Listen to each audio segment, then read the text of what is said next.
Bonjour, je m'appelle Claude Frenette. Je suis formateur et coach pour la formation M3I depuis déjà 4 ans.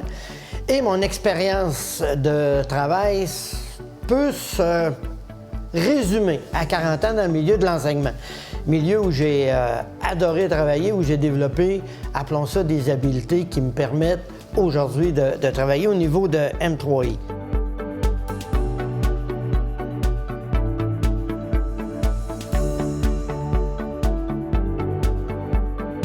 Quand je coachais une autre personne, on avait tout fait le profil 7D, on avait identifié les pistes d'amélioration et lui, c'était surtout...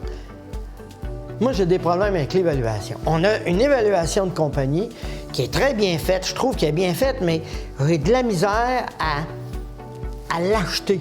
J'ai de la misère à embarquer dedans et j'ai surtout de la misère à me trouver une ligne à quelque part où moi je peux y dire c'est quoi que je veux puis l'évaluer là-dessus.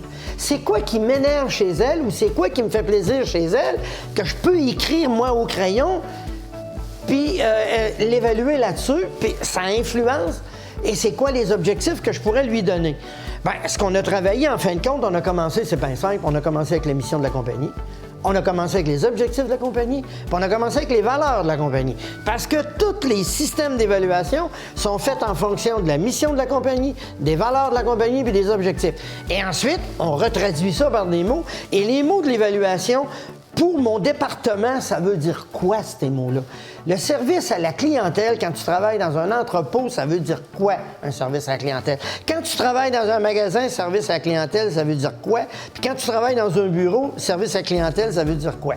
Donc, avec cette personne-là, on a identifié son milieu de travail et là, on a dit, par exemple, parce que on a travaillé beaucoup là-dessus, service à la clientèle, dans mon département, ça veut dire quoi? Et là, on l'a identifié, qu'est-ce que ça voulait dire. Donc, ça facilite la tâche quand tu viens pour évaluer parce que tu as les choses sur lesquelles tu vas évaluer les gens de façon qui leur parle, puis de façon très, très précise, et les gens sont capables d'acheter ça.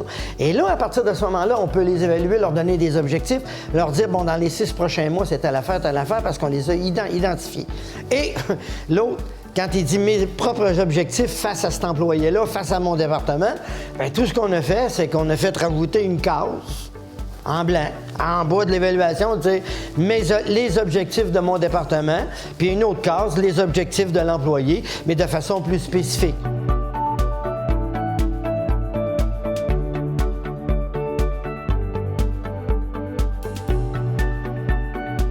Bien, le coaching à date, avec ce que j'ai vécu, ça donne de très, très bons résultats. C'est sûr que les résultats varient selon l'implication de chacune des personnes parce qu'il ne faut jamais oublier que le cours M3I est toujours axé sur le degré d'implication de la personne. La personne veut-elle changer? Et elle veut changer quoi? Si la personne est prête à s'investir, à s'impliquer, on peut aller, ça va être une réussite beaucoup plus grande, mais si la personne ne veut pas s'investir, tout va avec le niveau d'investissement de la personne pour sa réussite au niveau du coaching. Mais l'accueil du coaching, à date, c'est merveilleux.